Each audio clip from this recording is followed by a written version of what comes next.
हमारा जो खास पैनल है वो भी लगातार बना हुआ है। हमारे सहयोगी चप्पे चप्पे पर डटे हुए हैं और सुबह से ही ग्राउंड जीरो से रिपोर्टिंग दिखा रहे हैं आपको, किस तरह से मतदान चल रहा है, किस तरह लोकतंत्र का महापर्व सेलिब्रेट किया जा रहा है।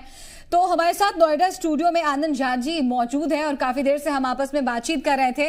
मृत्युंजय झा जी भी जुड़े हुए थे, मृत्युंजय तिवारी जुड़े हुए थे, माफ कीजिएगा, और बीच में उनको कुछ काम आ गया तो उन्हें जाना पड़ गया, लेकिन एक अधूरी बात रह गई थी। आनंद झा जी। हाँ, मृत्युंजय जी झांसे की बात किए तो सबसे बड़ा झांसाबाज भारतीय इतिहास, भारतीय राजनीतिक इतिहास और खास करके बिहार के राजनीतिक इतिहास में लालू जी स्वयं रहे हैं। उन्होंने चरवाहा विद्यालय खोल के कितना बड़ा झांसा दिया और क्या कार्यरूप मिला ये आपके सामने है। उन्होंने सड़क निर्माण की बात किया कि बहुत चिकनी और चुपड़ी सड़क बनाएंगे। कैसी सड़क बनी थी ये आपको मालूम है, आप भी स्वयं बिहार से हैं। कानून व्यवस्था की क्या स्थिति थी बिहार में, पूरे भारतवर्ष में बिहार बदनाम हो गया था लालू जी के कारण। कानून व्यवस्था इतनी खराब हो गई थी, बिहार पिछड़ा और बीमार राज्य में घोषित हो गया था। राजनीतिक रूप से इतने निष्क्रिय हो गए थे और प्रशासनिक तौर पर बिहार का विकास को लेके, सारी चीज़ों को लेके इतनी अवस्था गिर गई थी कि रैंकिंग में पिछड़ा और बीमार स्टेट का दर्जा मिल गया था। दूसरा सबसे बड़ा जो झांसाबाज हैं लालू जी, उन्होंने समाजवाद का नारा तो दिया, समाजवादी स्वयं को कहते हैं, लेकिन उन्होंने साम्राज्यवाद की बिहार की राजनीति में स्थापना किया। वो जब जेल चले गए अपने दुर्वृत्ति के कारण, कुकृत्य के कारण, उसके बाद जेल जाने के बाद उन्होंने अपना उत्तराधिकारी अपनी पत्नी को घोषित किया। और आज भी आप देख सकेंगी कि उनके उत्तराधिकारी में राजनीतिक रूप से कोई समाजवादी व्यक्ति नहीं है या कोई राष्ट्रीय जनता दल के अन्य व्यक्ति नहीं है। वो साम्राज्यवादी पैटर्न उनका चल पड़ा है। उनके बच्चे हैं तेजस्वी यादव, तेज प्रताप यादव, मीसा भारती, इस तरह से। तो सबसे बड़े बिहार के राजनीतिक इतिहास में अगर झांसेबाज कोई हैं तो वो लालू जी हैं और लालू जी का कुनबा है।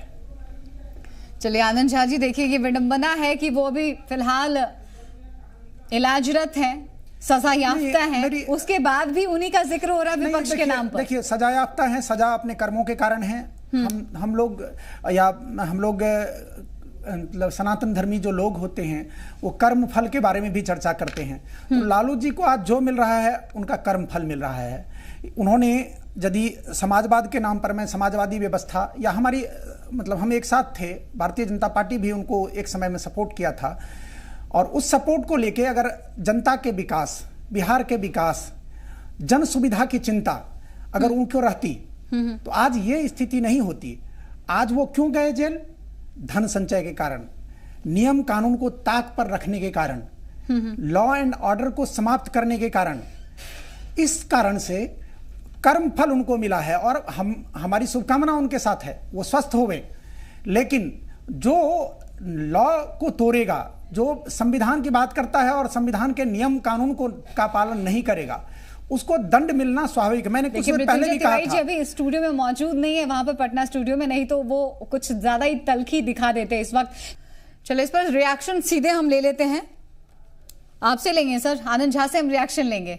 आनंद झा जी जरा आप बताइए, केसी त्यागी जी को आपने भी सुना, मुंगेर से जो खबर आई है आप भी उससे वाकिफ हैं, कितना इत्तेफाक रखते हैं आप केसी त्यागी के बयान से? देखिए, अगर प्रशासन नहीं होता या हमारी अच्छी सरकार नहीं होती बिहार में, तो आज जिस तरह की गति बंगाल में है, कई जगह बलवा हुआ है और इवन हमारे प्रत्याशी के ऊपर में हमला हुआ है।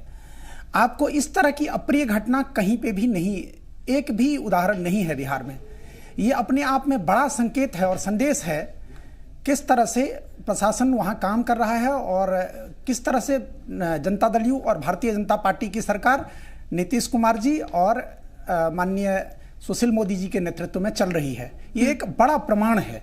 तो इसलिए इस प्रमाण को आप मतलब जनता भी वहाँ समझ चुकी है और आप लोग भी समझते हैं कि ये प्रमाण विश्वास पैदा करता है। और यही विश्वास लोकसभा चुनाव में पूरे प्रदेश की जनता, न केवल प्रदेश की, पूरे देश की जनता समझ चुकी है कि अगर भारतीय जनता पार्टी की सरकार प्रदेश में और केंद्र में होगी सर, बिल्कुल हम मान रहे हैं, पश्चिम बंगाल की स्थिति नहीं होगी या केरल की स्थिति नहीं होगी। हम आपकी बात को मान रहे हैं, बिल्कुल मान रहे हैं, झुठला नहीं रहे हैं आपकी इस बात को। चलिए इस पर सवाल लेंगे हम आपसे आगे। फिलहाल आनंद झा जी को एक जरूरी काम आ गया है तो फिर उन्हें निकलना होगा। फिलहाल हम उनका रुख कर लेते हैं। आनंद झा जी, आपने देखा सितारों को सुना, अपील कर रहे थे वो, आपको भी चलना है, आपको भी निकलना है, स्टूडियो से बाहर जाना है।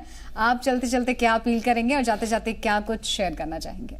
देखिए, आपने कहा 900 उम्मीदवारों की किस्मत दांव पर लगी हुई है। मैं तो कहता हूं कि 130 करोड़ जनता की किस्मत दांव पर लगी हुई है। हर व्यक्ति अपना मत दें अपने किस्मत को मजबूत करने के लिए, अपने भविष्य को मजबूत करने के लिए। और being the spokes person of BJP, जो महानायक की आपने बात किया, तो आज भारत में पॉलिटिकल जो एरिया है उसमें नरेंद्र मोदी जी से बड़ा महानायक कोई नहीं है।